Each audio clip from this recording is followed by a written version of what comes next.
Hi mga kamama cooking! Yan nga pala yung mga rekado ko for sauce. At magpiprito ako ng manok. Hindi ko na napakita yung manok ko kanina kasi nag-start na ako magprito dyan. Ayan, lagay na ako ng mantika sa pan. And then, ayan, prito ko na yung manok.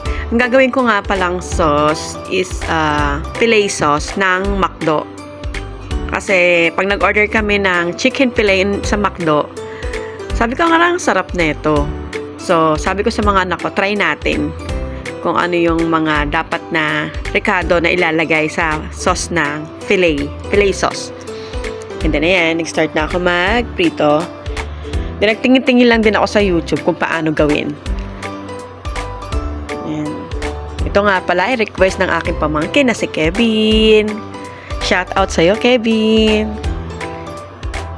Ayan. Ayan, sunburn na ang ating mga manok. Iahon ko na siya sa pinagprituhan ko. Ayan, sa mantika.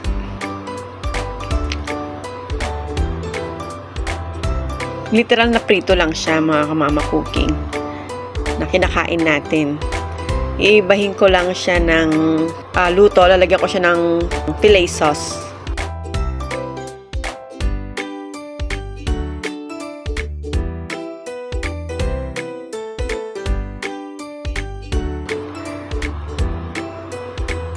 Ayan.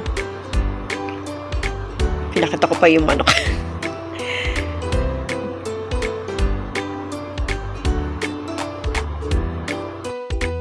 Yan. Start na nga pala ako maglagay ng margarine sa pan. Sa kawali.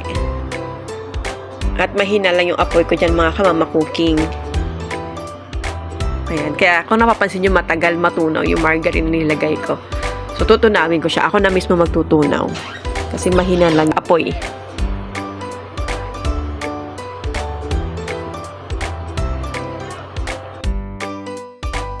Ayan. Okay na yung margarine. So,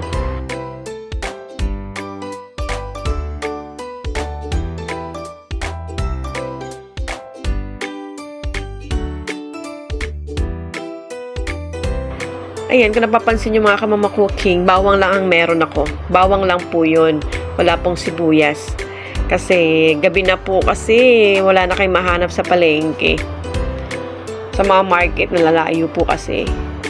So, ayan. Yan lang po ang meron akong bawang. Hindi na yan. Lalagay ko na rin yung carrots. Lulutuin natin siya. Gigisa ko lang siya sa bawang na nilagay ko. Mga kamama ko, wala pong sibuyas yan ha. Check ko mamaya kung ano po magiging kalalabasan ng aking sauce. Ayan, lagyan ng konting pampalasa, patis, and then pamienta. Hindi nawawala sa aking unang gisa, mga kamama cooking.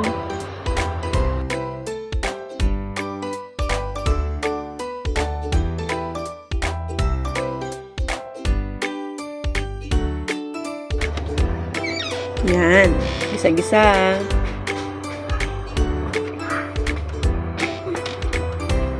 Yan, gisa-gisa. Lalagay ko nga pala cornstarch. Hindi yan harina, mga kamama cooking, cornstarch. So, check ko kung hindi siya kagaya ng harina. Kasi itong cornstarch na to, parang pagka niluto mo siya is parang magiging maha yung kalabasan. So, sana hindi. Hindi masyadong malapot, hindi rin masyadong malabnaw. So, sana sakto lang. Ayan, niluluto ko muna siya. Kasama ang carrots. Ayan, gagayin ako ng tubig. Ayan.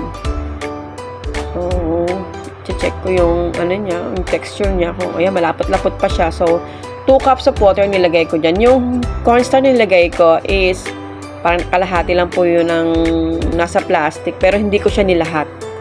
Tansya-tansya lang ako, mga kamama cooking. Ayan, so nakita ko naman yung sauce niya, okay naman. Hindi naman siya nagmukhang maha. Ayan. Cornstarch po yung ginamit ko, hindi harina, mga kamama ko. Ayan, okay naman po siya. 2 cups of water po na nilagay ko. Ayan, nilagay ko na yung celery.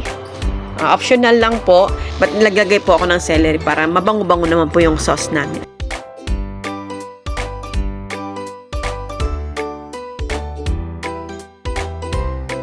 Ayan, naglagay ako ng maliit lang na can ng ibap.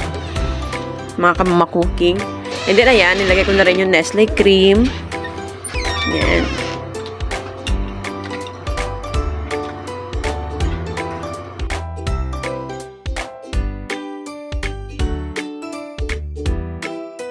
Halo-halo lang tayo dyan, mga kamama cooking.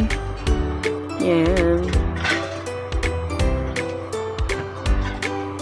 Halo-halo lang, mga kamama cooking. Yan. Hindi ko tinigilan ng halo yan kasi baka magbuo sa ilalim. Yan. Okay naman yung sauce. Yan. Pero mahina lang talaga yung apoy niya.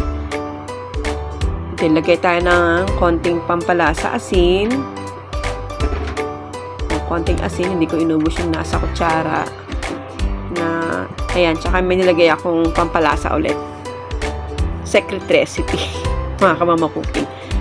Ayan, halo-halo natin, mga kamama cooking. So, yan, mukhang okay naman yung sauce ko. And, i-check ko na siya, titikman ko kung okay yung sauce. Mukhang okay naman, natikman ko na. Masarap naman. Ayan yung sauce niya, pinapakita ko sa video. Na sakto lang yung texture niya. Ayan. Okay naman ang kinalabasan ng sauce ko. Ayan. Nilagay ko na nga pala yung mga manok niya na pinrito ko kanina.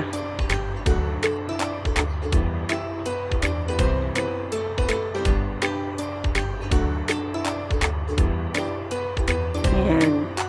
And then nahaluin ko siya para lahat malagyan ng sauce. Kaya yung mga anak ko or pamangkin ko, habol na nila yung sauce. Masarap daw yung sauce na ginawa ko.